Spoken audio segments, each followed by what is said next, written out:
दोस्तों नमस्कार।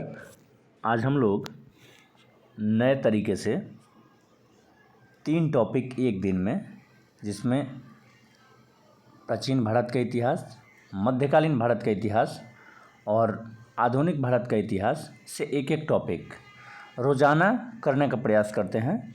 और ये 70वीं बीपीएससी के साथ में अन्य जितने भी पीसीएस और वनडे एग्ज़ाम जितने भी होते हैं उनके लिए काफ़ी महत्वपूर्ण होने वाला है। तो आज से हम लोग इस सीरीज़ को शुरू करते हैं। आप लोगों को अच्छा लगे दोस्तों के साथ अपने शेयर कीजिएगा और लाइक शेयर और सब्सक्राइब करने का प्रयास कीजिएगा अगर अच्छा लगे तो। चलिए, तो आज हम लोग शुरू करते हैं। बिल्कुल बेसिक से शुरू करेंगे हम लोग। प्राचीन भारतीय इतिहास के स्रोत से स्टार्ट करते हैं, ठीक है। चलिए, तो बिना देरी किए हुए इस टॉपिक को हम लोग शुरू करते हैं और देखने का प्रयास करते हैं एक एक करके। चलिए, प्राचीन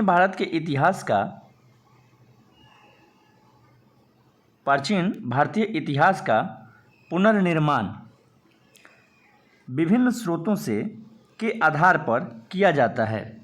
इन स्रोतों का वर्गीकरण 2 वर्गों में किया जाता है, जैसे में ये साहित्यिक एवं पुरातात्विक स्रोत हैं। साहित्यिक और पुरातात्विक 2 प्रकार के स्रोत हैं भारतीय इतिहास को जानने का, ठीक है।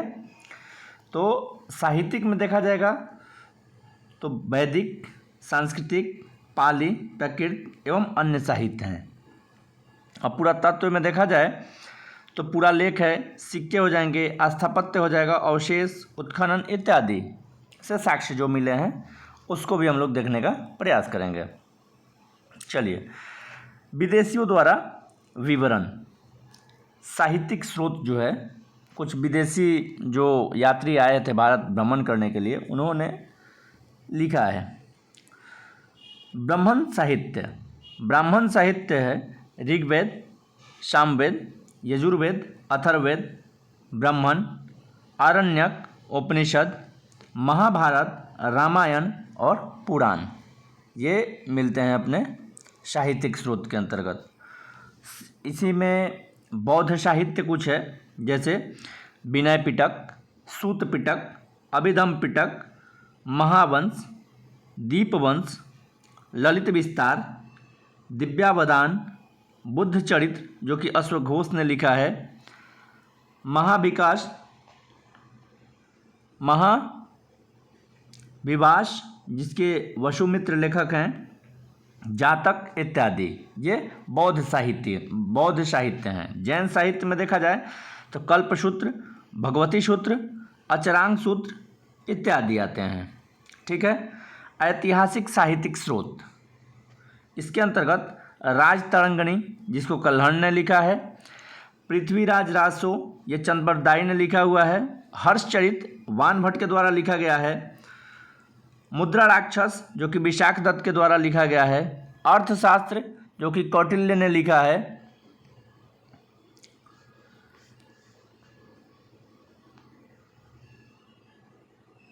अभिज्ञान शकुंतलम कालिदास के द्वारा लिखा गया है, स्वप्नदास बदत्ता जो कि भास के द्वारा लिखा गया है।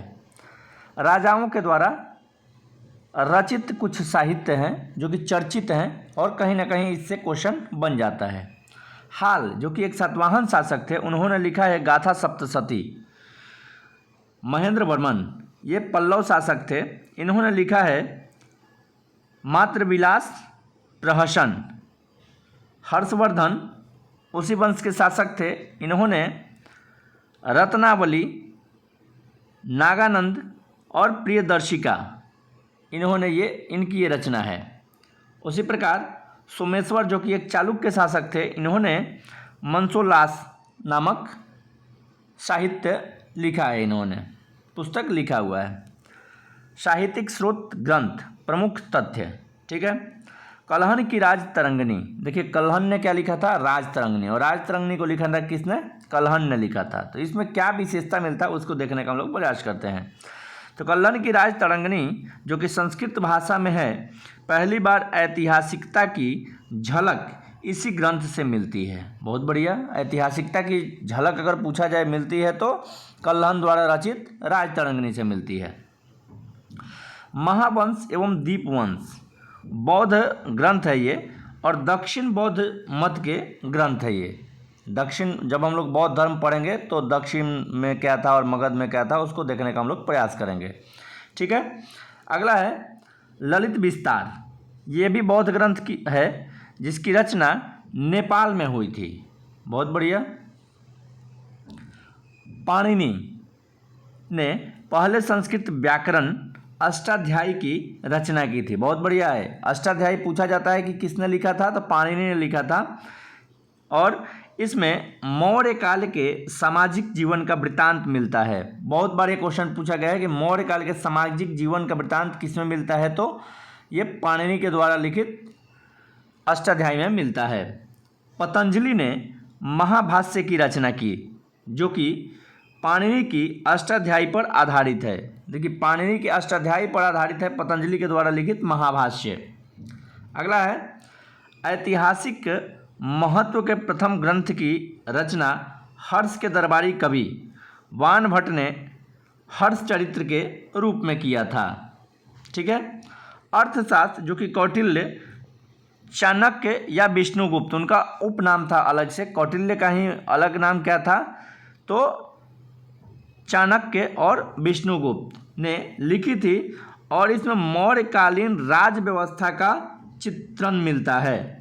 देखिए, मौर्यकालीन राज व्यवस्था का चित्रण जो मिलता है कौटिल्य के द्वारा लिखित अर्थशास्त्र में मिलता है, जबकि मौर्य काल के सामाजिक जीवन का वृत्तांत किसमें मिलता है, तो पाणिनि के द्वारा लिखित अष्टाध्यायी में मिलता है। ठीक है। चलिए आगे चलने का प्रयास करते हैं। अगला है वाकपति ने कन्नौज के राजा यशोवर्मन पर आधारित गौरवह नामक पुस्तक लिखी। आगे देखते हैं कि विभिन्न राजाओं के जीवन पर आधारित कुछ अन्य रचनाएं हैं। हेमचंद का कुमार पाल चरित्र, दूसरा है न्यायचंद का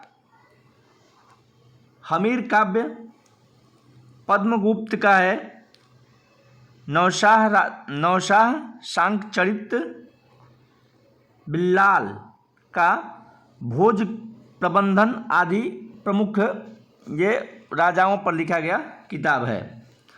तमिल में लिखी राजकीय जीवन चरितों में से नंदीकलम्बक्कम पल्लव शासक नंदीवर्धन तृतीय की प्रशस्ति है। आगे है विदेशियों के द्वारा विवरण। यूनानी लेखक हेरोडोटस। हेरोडोटस क्या है कि हेरोडोटस को इतिहास का पिता कहा जाता है। क्वेश्चन बहुत ही इंपॉर्टेंट है। इतिहास का पिता किसको कहा जाता है, तो हेरोडोटस को कहा जाता है। और इन्होंने हेरोडोटिका नामक पुस्तक की रचना की थी।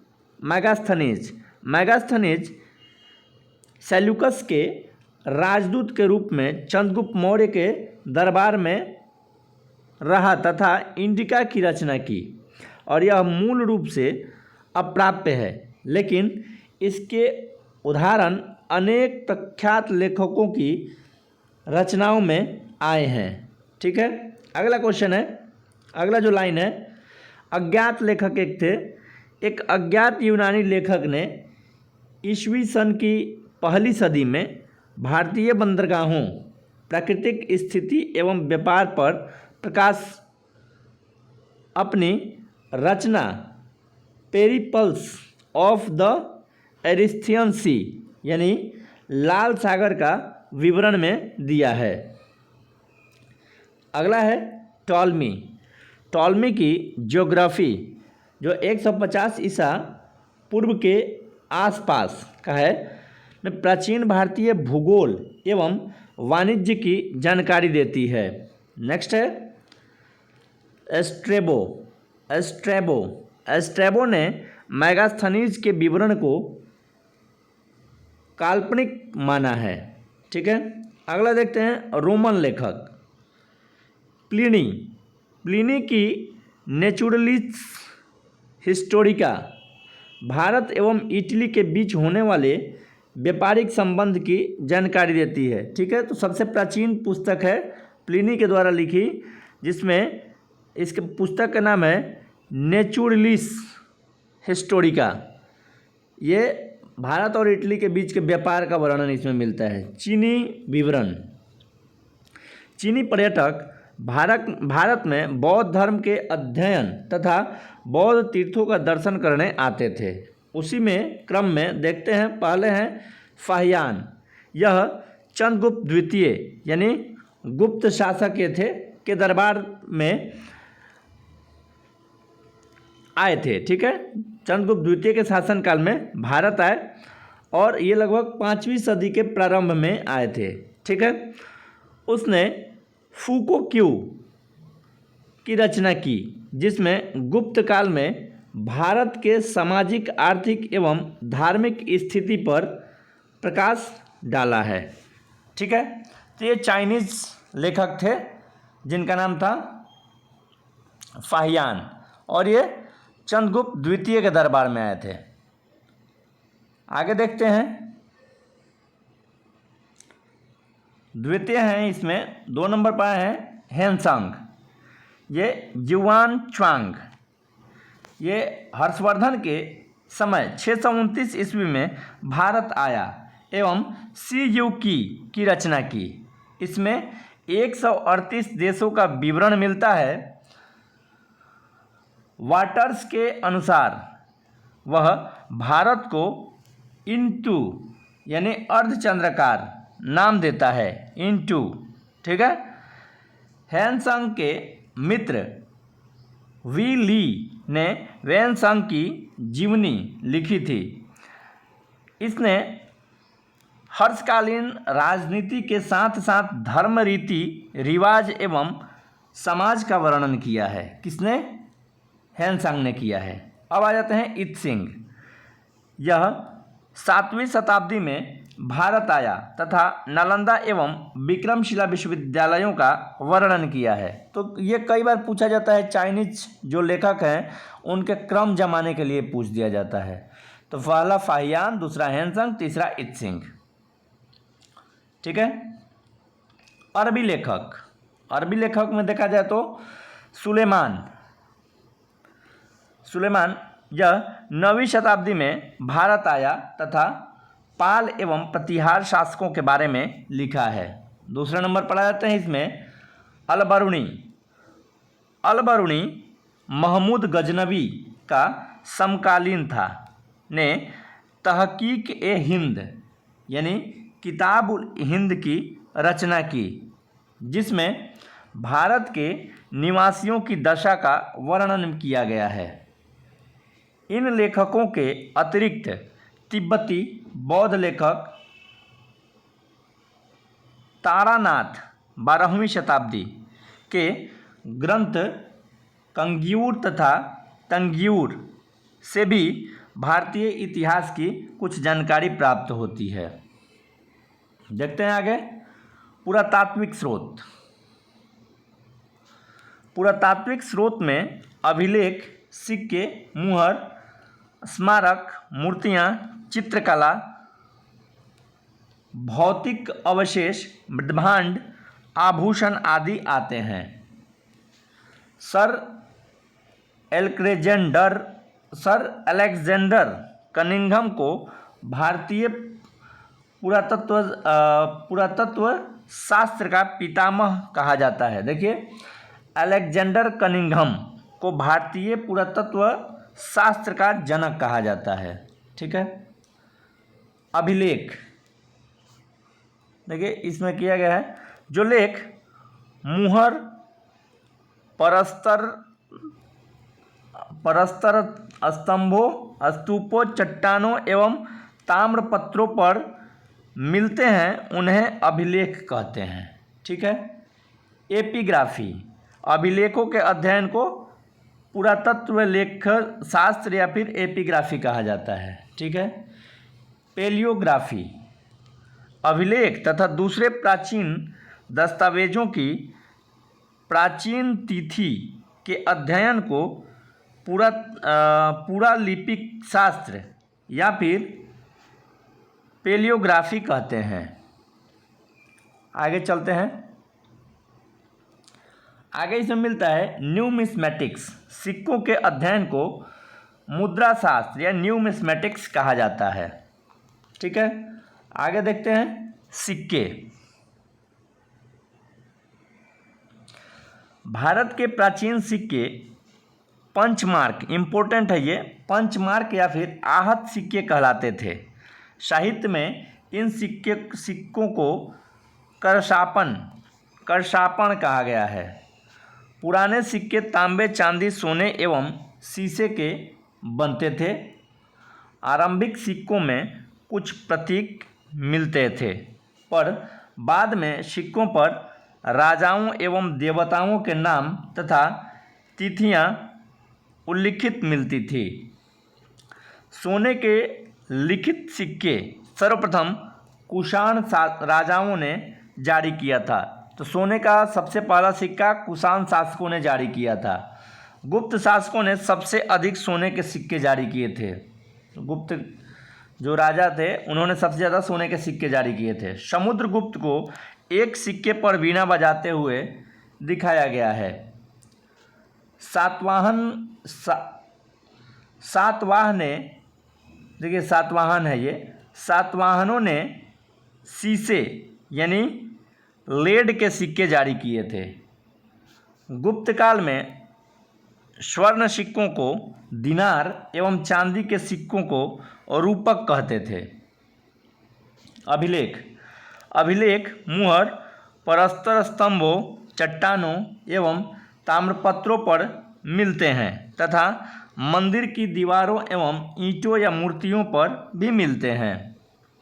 सबसे अधिक अभिलेख मैसूर संग्रहालय में संग्रहित है। इम्पोर्टेंट लाइन था।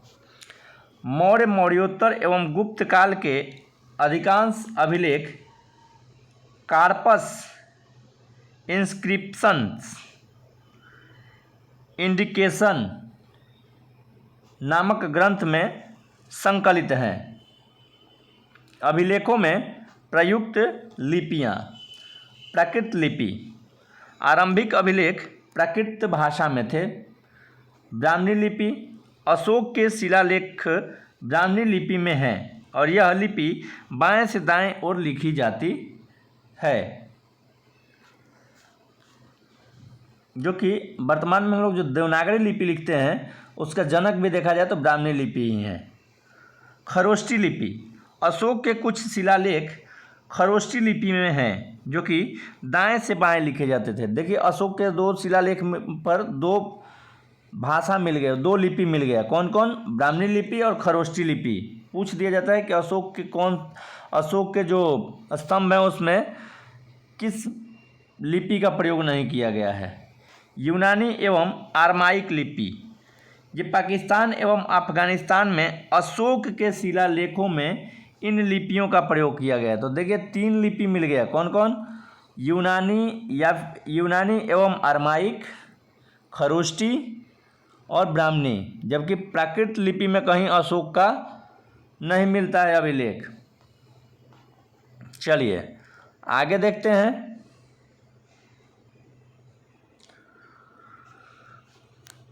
14वीं सदी में फिरोज शाह तुगलक को अशोक के 2 शिलालेख मेरठ उत्तर प्रदेश एवं टोपड़ा हरियाणा मिले, जिन्हें दिल्ली लाया गया। 1837 में जेम्स प्रिंसेप ने इन शिलालेखों को ब्राह्मणी लिपि को सर्वप्रथम पढ़ा था।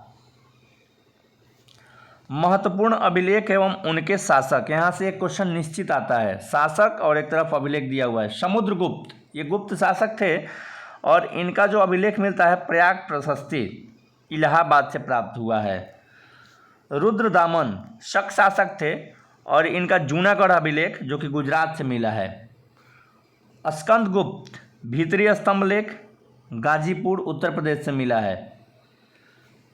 खारवेल ये एक कलिंग शासक थे जिनका हाथी गुम्फा अभिलेख इम्पोर्टेंट है। पुलकेशिन द्वितीय ये चालुक्य शासक थे और ऐहोल अभिलेख इनसे संबंधित है। राजा भोज प्रतिहार वंश के थे और एक ग्वालियर प्रशस्ति मध्य प्रदेश से इनका प्राप्त हुआ है। विजय सेन ये इनका जो देवपाड़ा अभिलेख है। हर्षवर्धन वर्धन वंश के थे और ये मधुबन एवं बांसखेड़ा अभिलेख से संबंधित है इनका नाम। यशोवर्धन ये मालवा नरेश थे और ये मंदसौर प्रशस्ति से संबंधित हैं। 10वां जो है गौतमी बल्लश्री ये सातवाहन शासक थे और इनका नासिक अभिलेख इम्पोर्टेंट है। अभिलेख के विशिष्ट तथ्य। रुद्रदामन का जूनागढ़ अभिलेख संस्कृत भाषा में जारी प्रथम अभिलेख माना जाता है। तो रुद्रदामन का जूनागढ़ अभिलेख संस्कृत भाषा में जारी प्रथम अभिलेख माना जाता है। और पुलकेशिन द्वितीय का ऐहोल अभिलेख उनके दरबारी कवि रवि कीर्ति के द्वारा रचित है। अगला है कि अशोक के प्रयाग स्तंभ लेख में कारुआकी एवं तीवर का उल्लेख मिलता है। नेक्स्ट है कि समुद्रगुप्त के प्रयाग प्रशस्ति की रचना उनके संधि विग्राहक हरिसेन ने की थी। नेक्स्ट देखते हैं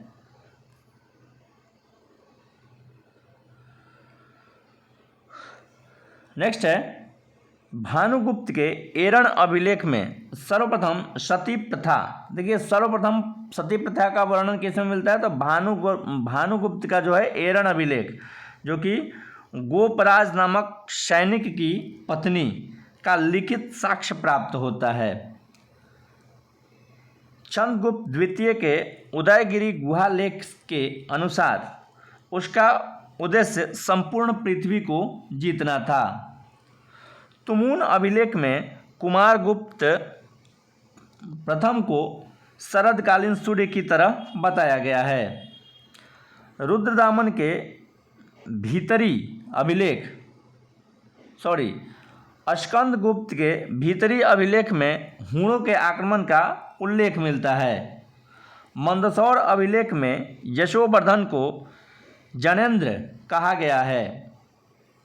चंद्रगुप्त द्वितीय के विजयों का वर्णन मेहरौली लौह स्तंभ लेख में मिलता है। आगे देखते हैं विदेशी अभिलेख। बोगाज कोई एशिया माइनर मध्य एशिया से 1400 ईस्वी पूर्व में प्राप्त संधि पत्र अभिलेख में वैदिक देवता मित्र वरुण इंद्र एवं नासत्य के नाम उल्लिखित हैं। दूसरा है हेलियोडोटस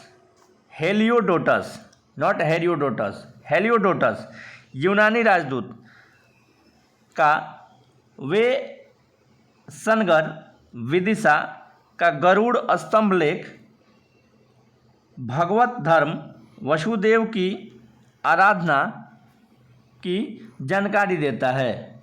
ठीक है। प्राचीन भारतीय इतिहास के आधुनिक लेखक कुछ इंपॉर्टेंट तथ्य इसमें भी दिया है। यहाँ से भी 1-2 क्वेश्चन आ जाता है वनडे एग्जाम में।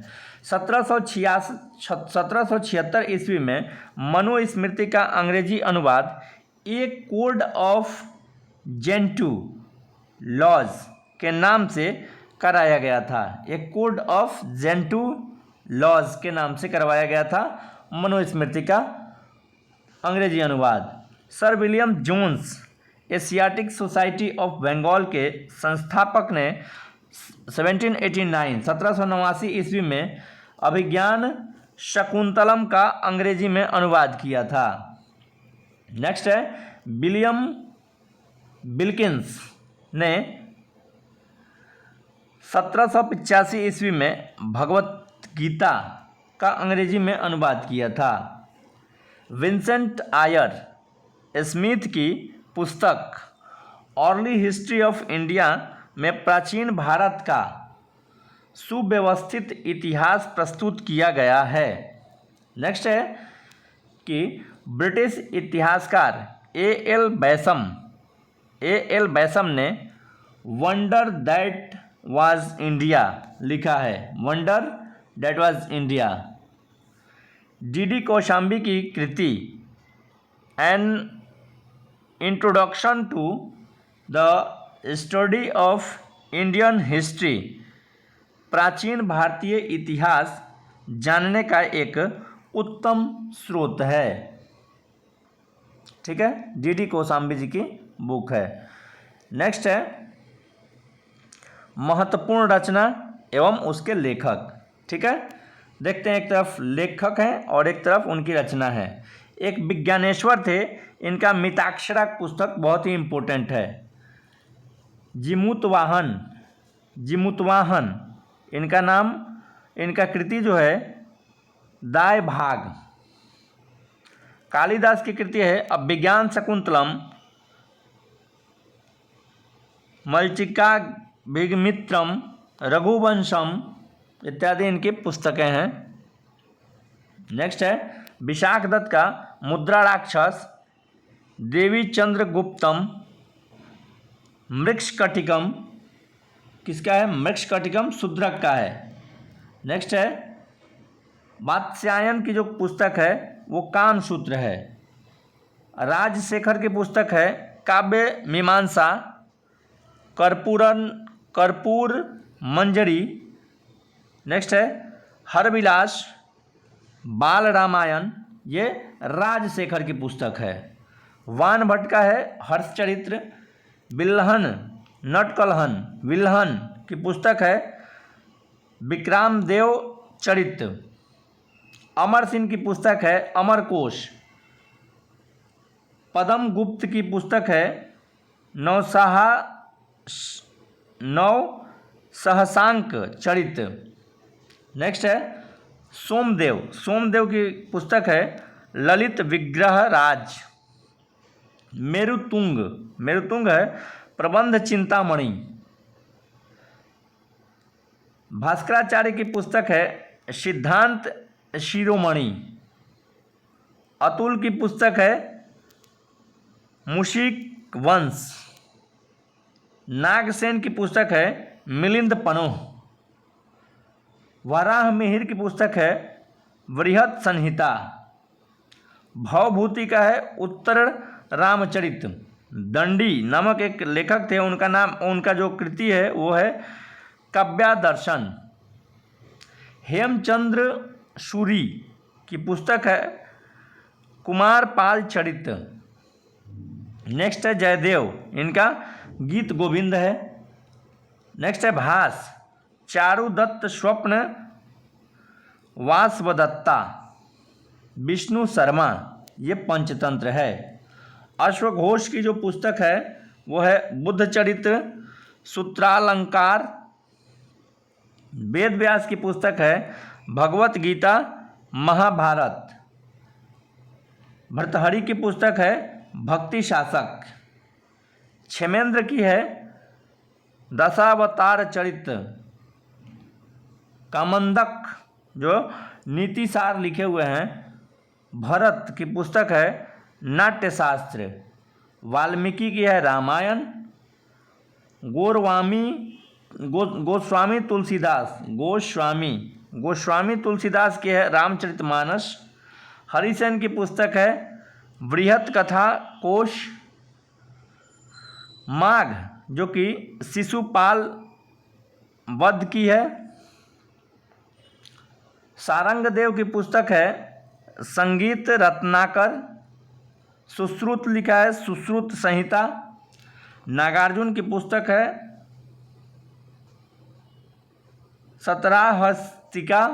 हसिका। बिहारी जो है उनका पुस्तक है सतराई। नेक्स्ट है नारायण भट्ट की पुस्तक है हितोपदेश। नेक्स्ट है सोमेश्वर की है कीर्ति कौमुदी। और कल्याण की है गार्गी संहिता जो कि ज्योतिष ग्रंथ है। चलिए, तो आज हम लोगों ने भारतीय इतिहास के स्रोत के बारे में देखा प्राचीन में। आगे देखते हैं हम लोग मध्यकालीन भारत के इतिहास के अंतर्गत टॉपिक है उत्तर भारत एवं दक्कन। ठीक है, 3 साम्राज्यों का युग 8वीं से 10वीं सदी। चलिए बिना देरी किए हुए इस टॉपिक को भी हम लोग स्टार्ट करते हैं। हालांकि हम लोग 3 टॉपिक जो पढ़ रहे हैं बहुत ही इम्पोर्टेंट टॉपिक है और इसमें थोड़ा सा समय लग सकता है। चलिए स्टार्ट करते हैं। तो 7वीं सदी में हर्ष के साम्राज्य के पतन के बाद उत्तर भारत, दक्कन एवं दक्षिण भारत में अनेक साम्राज्य उत्पन्न हुए। इनमें पाल, प्रतिहार एवं राष्ट्रकूट प्रमुख थे। ठीक है, तो सबसे पहले हम लोग देखेंगे पाल साम्राज्य। पाल साम्राज्य की स्थापना 750 ईस्वी में गोपाल ने की थी। गोपाल ने अपने नियंत्रण में बंगाल का एकीकरण किया एवं मगध तक को अपने अधीन ले आया।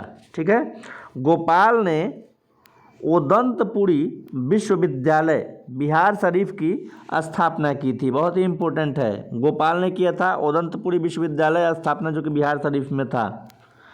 ठीक है, धर्मपाल 770 ईस्वी से 810 ईस्वी तक, इसके शासनकाल में कन्नौज पर नियंत्रण के लिए पाल, प्रतिहार एवं राष्ट्रकूटों में त्रिपक्षीय संघर्ष हुआ और इस संघर्ष में धर्मपाल विजयी हुआ।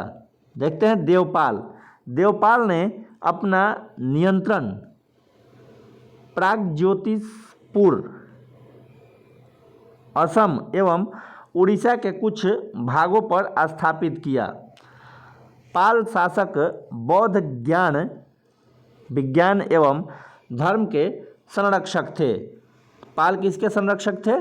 बौद्ध के।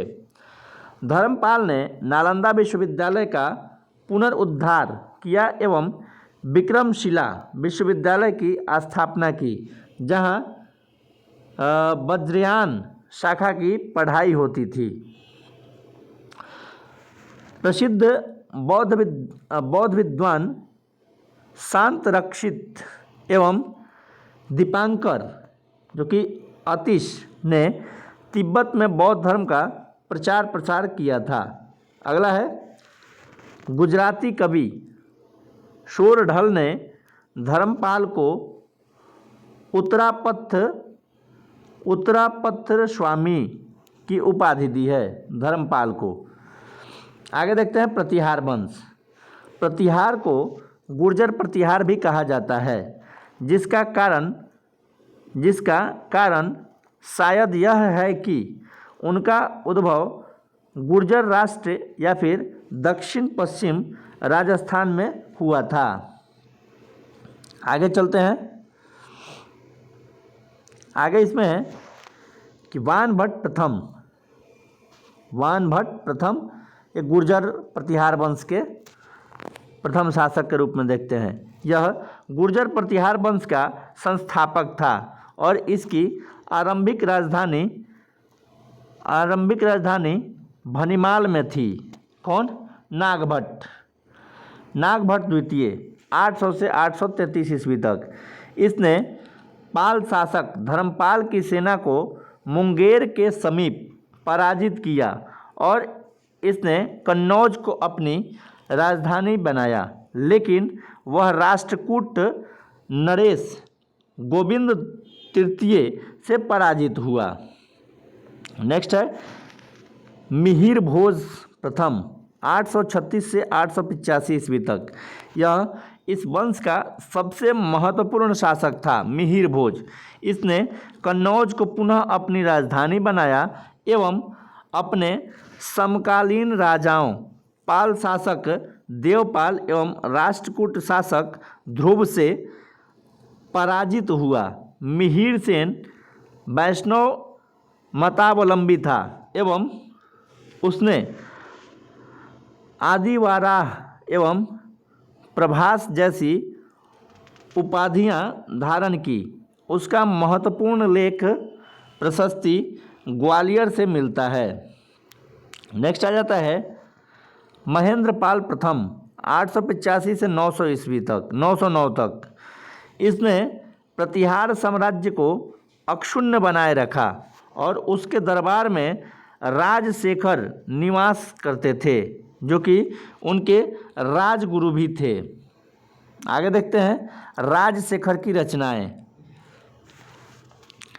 कर्पूर मंजरी, काव्य मीमांसा, हरविलास, भुवकोश, बाल रामायण इत्यादि इनकी प्रमुख रचनाएं हैं। नेक्स्ट है आलमसूदी, जो कि 1915 से 1916 ईस्वी में बगदाद से भारत आया, ने प्रतिहार शासकों की शक्ति एवं प्रतिष्ठा का वर्णन किया है और यह प्रतिहार राजा को अल जुज्र कहा है। राष्ट्रकूट के बारे में हम देखते हैं। राष्ट्रकूट वंश का संस्थापक दंतीदुर्ग था, ठीक है, जिसने सोलापुर के पास मान्यखेत या फिर मलखेड़ को अपनी राजधानी बनाया था। ध्रुव इस वंश का एक महान शासक था, जिसने कन्नौज पर अधिकार करने के लिए त्रिपक्षीय संघर्ष में हिस्सा लिया था। नेक्स्ट है कि अशोवर्धन एक अन्य प्रसिद्ध शासक था, जिसने 64 वर्ष तक राज किया था और वह जैन मतावलंबी था और उसने कविराज मार्ग नामक कन्नड़ ग्रंथ की रचना किया था। इंद्र तृतीय एवं बल्लभराज अन्य प्रसिद्ध शासक थे, ठीक है। कृष्ण तृतीय अंतिम प्रतिभाशाली शासक था, जो मालवा के परमारो एवं वेंगी के पूर्वी चालुक्यों के साथ युद्धरत रहा और इसने चोल राजा परंटक प्रथम को 949 ईस्वी में पराजित किया था। नेक्स्ट है कि राष्ट्रकूट राजा कृष्ण प्रथम ने एलोरा में कैलाश मंदिर बनाया था।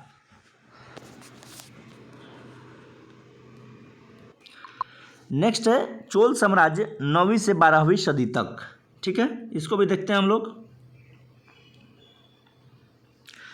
चोल साम्राज्य का संस्थापक विजयालय 850 ईस्वी से 971 ईस्वी तक था, जो कि अपने पल्लवों का सामंत था, जो कि पहले किसका था? पल्लवों का सामंत था और उसने 850 ईस्वी में तंजावुर पर कब्जा किया एवं उसने अपनी राजधानी बनाया।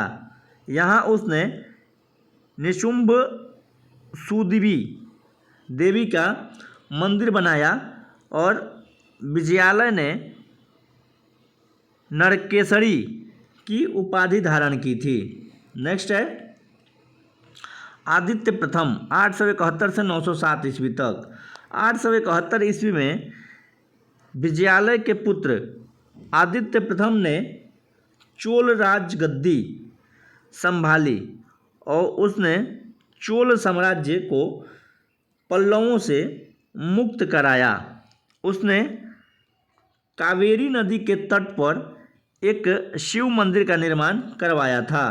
नेक्स्ट है परांतक प्रथम 907 से 955 ईस्वी तक। यह आदित्य वन का पुत्र था और इसने पांड्य शासक राजसिंह द्वितीय को पराजित कर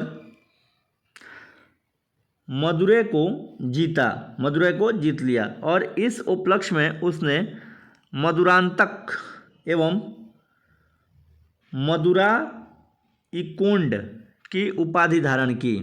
नेक्स्ट है राजराज प्रथम 985 से 1014। 985 ईस्वी में परांतक द्वितीय जो कि सुंदर चोल का पुत्र अरिमोली वर्मन प्रथम उपनाम राजराज प्रथम चोल शासक बना। तंजोर अभिलेख से उसके युद्ध अभियानों का वर्णन मिलता है। उसने केवल राज्य पर आक्रमण कर केरल राज्य पर आक्रमण कर केरल के शासक भास्कर रविवर्मन को पराजित किया और इस उपलक्ष्य में उसने कांडलपुर सालेक कलमरूट की उपाधि धारण की। नेक्स्ट है कि अपनी नौसेना के उपयोग से उसने श्रीलंका की राजधानी अनुराधापुर पर आक्रमण कर यहाँ के नरेश महेंद्र पंचम को पराजित किया और उसके सिंघल राज्य था जो उसके सिंघल राज्य का नाम मामुंडी चोल मंडलम रखा एवं पोलोन्नरुवा को इसकी राजधानी बनाया तथा उसका नाम जगन्नाथ मंगलम रखा। वह शैव धर्मावलंबी था एवं उसने शिवपाद शेखर की उपाधि ग्रहण की। उसके द्वारा निर्मित तंजोर का राजराजेश्वर मंदिर, बृहदीश्वर शिव मंदिर द्रविड़ स्थापत्य कला का अद्वितीय उदाहरण है। राजेंद्र प्रथम 1014 से 1044। राजेंद्र प्रथम अपने पिता राजराज वन की भांति साम्राज्यवादी शासक था और उसने समस्त श्रीलंका को चोल साम्राज्य में मिला लिया। राजेंद्र प्रथम ने बंगाल के शासक महीपाल को पराजित किया और उसने उत्तरी पूर्वी पराजित राजाओं को गंगा जल से भरे कलश अपनी राजधानी गंगेकोंड चोलपुरम लाने को कहा एवं अपने चोलगंग नामक तालाब में एकत्रित करवाया। इस उपलक्ष्य में उसने गंगेकोंड चोल की उपाधि भी धारण किया था। नेक्स्ट है चोलकालीन शासन प्रणाली। चोल शासन प्रणाली राजतंत्रात्मक थी और चोल शासकों की प्रारंभिक राजधानी उदयपुर थी और विजयालय ने तंजौर को अपनी राजधानी बनाया था। चोल राजतंत्र का राजा वंशानुगत आधार पर शताधिकारी होता था। राजा चोल शासक व्यवस्था का सर्वोत्तम अधिकारी होता था। नेक्स्ट है कि चोल शासकों की प्रशासनिक इकाइयाँ, ठीक है। मंडलम मतलब प्रांत। कोट्टम मतलब होता था कमिश्नरी। नाडु मतलब जिला और कुर्रम मतलब होता है ग्रामों का संघ। आगे देखते हैं। चोल साम्राज्य 6 प्रांतों में बटा था जिसे मंडलम कहा जाता था। मंडलम प्रशासन से लेकर ग्राम प्रशासन तक शासकीय कार्यों में सहायता हेतु स्थानीय सभाएं होती थी।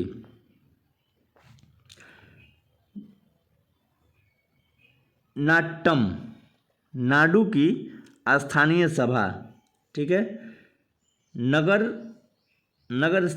नगस्तार ये नगर की अस्थाई सभा थी। श्रेणी मतलब व्यवसायियों की सभा थी। उसके बाद में है मृग, इसको शिल्पियों की सभा बोलते थे। चोल, काल का सर्वाधिक महत्वपूर्ण पहलू उसकी स्थानीय ग्रामीण स्वशासन व्यवस्था थी। चोल केंद्रीय पदाधिकारियों में उच्च पदाधिकारियों को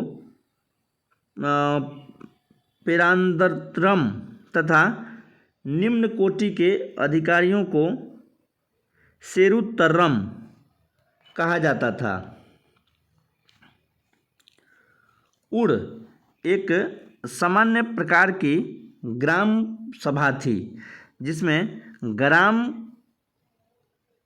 पुड़ या फिर नगर दोनों सम्मिलित होते थे। इनकी कार्यकारिणी समिति को अलंगुक्यम कहा जाता था और इसका प्रमुख कार्य था अपने प्रतिनिधियों से दस्तावेजों के मसौदा तैयार करवा करके उसे लिपिबद्ध करना। ठीक है, नेक्स्ट आता है इसका सभा। यह मूल रूप से अग्राहकों तथा ब्राह्मण वस्तियों की संस्था थी। इसे पुरुगुरी कहा जाता था और इसके सदस्यों को पेरुम कक्कल कहा जाता था। नेक्स्ट है आपका नगरम। यह व्यापारी समुदाय की सभा थी। नेक्स्ट आता है चोल काल के प्रमुख कर। आयम मतलब राजस्व था। ठीक है, मरम ज्वाडी इसको उपयोगी वृक्षकार कहा जाता था। कड्डमय मतलब सुपारी की बागान पर कर जो लगता था उसको कड्डमय कहते थे। मनैयरे इसको गृहकर बोलते थे। कंढे हड़े मतलब व्यापारिक प्रतिष्ठान कर। कंडिमय मतलब लगान। मगनमय मतलब लोहार, कुम्हार, बढ़ई आदि के पेशों पर लगने वाला कर था। मणमय। आगे देखते हैं, राजस्व विभाग का प्रमुख अधिकारी वरितपोतगक्क कहलाता था और भूमि कर उपज का 1/3 भाग था। चोल कला की धातु मूर्तियों में नटराज शिव का कांस्य मूर्ति सर्वाधिक उल्लेखनीय है। कुछ अन्य छोटे राजवंश, इसके अंतर्गत हम लोग देखेंगे देवगिरी का यादव राजवंश। भिल्लम पंचम को यादव राजवंश को स्वतंत्र राज्य के रूप में स्थापित करने का श्रेय दिया जाता है और उसने दक्षिणी महाराष्ट्र एवं उत्तरी कोंकण में एक राजतंत्र राज्य की स्थापना की थी। सिंघन द्वितीय एक पराक्रमी शासक था जिसने होयसल राज्य पर आक्रमण किया था। महादेव अम्मण रामचंद्र कुछ अन्य राजा थे। ठीक है, मलिक काफूर जो कि अलाउद्दीन खिलजी का सेनापति ने देवगिरी पर आक्रमण कर अंतिम शासक शंकर देव को मार दिया एवं वहाँ का प्रशासक बन गया। नेक्स्ट आ जाता है काकतीय राजवंश। रुद्रदेव प्रथम काकतीय शासक था। गणपति इस राजवंश का शक्तिशाली शासक था। रुद्र वादेशी को 1269 ईस्वी के दुग्मी अभिलेख में गणपति की पट्टोधृति यानी राजतत्व के लिए मनोनीत बताया गया है और उसने स्वतंत्र शासिका के रूप में 1261 ईस्वी में सत्ता संभाली थी। नेक्स्ट है प्रतापरुद्र काकतीय वंश का अंतिम शासक था। होयसल राजवंश विष्णुवर्धन ने एक विस्तृत एवं शक्तिशाली होयसल राजवंश की स्थापना की एवं इसकी राजधानी द्वार दसमुद्र यानी हलेविड में थी। ठीक है। बल्लाल तृतीय इस राजवंश का अंतिम शासक था। मलिक कफूर ने द्वार समुद्र पर कब्जा कर लिया और जिसने बल्लाल तृतीय को उसे संधि करनी पड़ी। ठीक है। अब हम लोग देखेंगे आधुनिक भारत का इतिहास। इसके अंतर्गत आज हम लोग देखेंगे यूरोपीय कंपनी का भारत आगमन। भारत में यूरोपीय वाणिज्यिक कंपनियों का आगमन 15वीं शताब्दी के उत्तरार्ध में हुआ और उसके आगमन का क्रम इस प्रकार है। ठीक है। कंपनी आगमन वर्ष और कंपनी और आगमन वर्ष। ठीक है। इसको देख लेते हैं। पुर्तगाली सबसे पहले 1498 ईस्वी में है। दूसरे नंबर पर देखिए ये स्थापना का है और आने का क्रम दूसरा है, ये गलत दिया हुआ है इसमें। कंपनी पुर्तगाली 1498 ईस्वी में आई। फिर उसके बाद में अंग्रेज कंपनी की स्थापना जो है 1600 ईस्वी में, डच 1602 में, डेनिश 1616 में, फ्रांसीसी 1664 और स्वीडन 1731 में। इसमें एक ही जगह चेंजेज आता है कि पुर्तगाली सबसे पहले है, फिर उसके बाद डच आए, फिर अंग्रेज आए, फिर उसके बाद डेनिश, फ्रांसीसी और स्वीडिश आए थे। ठीक है। तो यहाँ पर खाली बदल दीजिएगा आप लोग अंग्रेज और डच का। डच कंपनी हालांकि स्थापना पहले हुआ लेकिन आने के रूप में डच जो है कंपनी की स्थापना अंग्रेजी कंपनी के बाद में हुआ, लेकिन आने का क्रम में देखा जाए तो डच पहले आए थे। सबसे पहले देखते हैं पुर्तगाली। प्रथम पुर्तगाली वास्को डी गामा गुजराती पथ प्रवर्तक अब्दुल मजीद की सहायता से 90 दिनों की समुद्री यात्रा के बाद 17 मई 1498 ईस्वी को भारत के पश्चिमी तट पर स्थित कालीकट केरल बंदरगाह पर उतरा और वहां पर हिंदू शासक जमूरीन ने उसका स्वागत किया। जमूरीन हालांकि उसका नाम नहीं था, जो वहाँ के राजा होते थे उनको जमूरीन ही कहा जाता था। उसने उसका स्वागत किया था। पेड्रो अल्ब्रेज केब्रॉल दूसरा पुर्तगाली शासक था जो दूसरा पुर्तगाली था जो 31 दिसंबर 1500 ईस्वी को भारत आया और 1502 ईस्वी में वास्को डी गामा पुनः भारत आया था। फ्रांसिस्को डी अल्मीडा 1505 से 1509 ईस्वी तक प्रथम पुर्तगाली गवर्नर के रूप में 1505 ईस्वी में भारत आया और उसने भारत में शांत जल की नीति यानी ब्लू वाटर पॉलिसी को अपनाया था। 1509 ईस्वी में अल्फांसो डी अल्बुकर्क दूसरा गवर्नर बनकर भारत आया और वह भारत में पुर्तगाली शक्ति का वास्तविक संस्थापक माना जाता है। किसको माना जाता है? तो अल्फांसो डी अल्बुकर्क को माना जाता है, वास्तविक संस्थापक माना जाता है। उसने कोचीन को अपना मुख्यालय बनाया और 1510 ईस्वी में उसने बीजापुर के शासक यूसुफ आदिल शाह से गोवा छीन लिया। बुकर्क ने 1511 ईस्वी में दक्षिण पूर्व एशिया की महत्वपूर्ण मंडी मलक्का पर नियंत्रण स्थापित किया। 1515 ईस्वी में फारस की खाड़ी स्थित हरमुज पर उसने अधिकार कर लिया। 1530 ईस्वी में पुर्तगाली गवर्नर नीनो डी कुन्हा ने कोचीन की जगह गोवा को राजधानी बनाया। कुन्हा ने मद्रास के निकट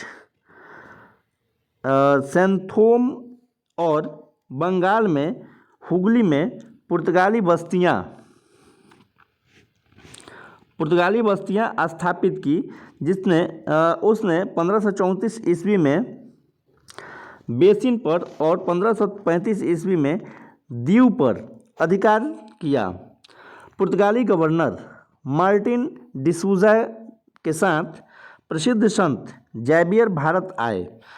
पुर्तगाली सामुद्रिक साम्राज्य को एस्तादो द इंडिया नाम दिया गया। भारत का पहला प्रिंटिंग प्रेस 1556 ईस्वी में पुर्तगालियों ने गोवा में स्थापित किया था और उन्होंने कार्टेज आर्मेडा काफिला पद्धति पर जहाज़ों के अरब सागर में प्रवेश को नियंत्रित किया। उन्होंने गोथिक स्थापत्य कला का प्रचलन किया। पुर्तगालियों ने 1503 ईस्वी में कोचीन यानी केरल में अपनी पहली फैक्ट्री एवं 1505 ईस्वी में कुन्नूर में अपनी दूसरी फैक्ट्री स्थापित की। उन्होंने तंबाकू की खेती से भारतीयों को अवगत कराया। वे भारत में सबसे पहले आए और 1961 ईस्वी में गोवा छोड़ करके सबसे अंत में गए। आ जाते हैं अब डच, आने का यही क्रम है। डच संसद के द्वारा 1602 ईस्वी में डच ईस्ट इंडिया कंपनी की स्थापना की गई और कॉर्नेलियर हाउटमैन पहला डच यात्री था जो 1596 ईस्वी में पूर्वी जगत में पहुंचा। सुमात्रा पहुंचकर वांटम के राजा के साथ संधि की। ठीक है। डच नौसेना नायक वादेर हेग ने 1605 ईस्वी में मसूलीपट्टम में प्रथम डच कारखाना तथा पोतीपोली जो कि निजामपत्तनम में दूसरा कारखाना स्थापित किया। डच के द्वारा स्थापित कुछ अन्य कारखाने पुलिकट 1610 ईस्वी में, सूरत 1616 ईस्वी में, कारिकल 1645 ईस्वी में, चिंसूड़ा जो 1655 ईस्वी में और कोचीन 1663 ईस्वी में था। पुलिकट में डच कारखाने को गोल्ड्रिया का किला तथा चिंसूड़ा हुगली में डच किले को गुर्ताबुस फोर्ट कहा जाता था। बंगाल में पीपली में पहली डच फैक्ट्री स्थापित की गई, लेकिन शीघ्र ही यह वालासोर स्थानांतरित कर दी गई। डचों में पुलिकट जो कि उनका मुख्यालय था में स्वर्ण के सिक्के पैगोडा का प्रचलन करवाया। 1759 ईस्वी में अंग्रेजों ने डच को वेदरा पश्चिम बंगाल के युद्ध में पराजित कर भारत में उनकी गतिविधियों को समाप्त कर दिया। अब अंग्रेज को देखते हैं। अंग्रेज भारत में मर्चेंट एडवेंचर्स नामक व्यापारियों के एक समूह ने the governor and company of merchant of London trading into the east Indies की स्थापना 1599 ईस्वी में की। महारानी एलिजाबेथ ने 31 दिसंबर 1600 ईस्वी में कंपनी को पूर्व देश के साथ व्यापार करने के लिए 15 वर्ष के लिए अधिकार पत्र प्रदान किया। 15 वर्ष के लिए इंग्लैंड के राजा जेम्स प्रथम के दूत के रूप में कैप्टन हॉकिंस हेक्टर नामक जहाज से सूरत आया और जहांगीर के आगरा स्थित दरबार में पहुंचा। वहां उसने बादशाह से फारसी में बात की, जिससे प्रसन्न होकर उसने 400 का मनसब एवं इंग्लिश खां की उपाधि दी। पूर्वी तट पर अंग्रेजों ने भारत में अपनी प्रथम व्यापारिक कोठी 1611 ईस्वी में मसूलीपट्टम में स्थापित की। 1611 ईस्वी में कैप्टन मिडल्टन ने स्वाली में पुर्तगालियों के जहाजी बेड़े को परास्त किया। अंग्रेज़ों ने जहांगीर की अनुमति से सूरत में पश्चिम भारत की पहली फैक्ट्री भारत की दूसरी कंपनी स्थापित की। ठीक है। ब्रिटेन के राजा जेम्स प्रथम के दूत के रूप में सर टॉमस रो 1615 ईस्वी में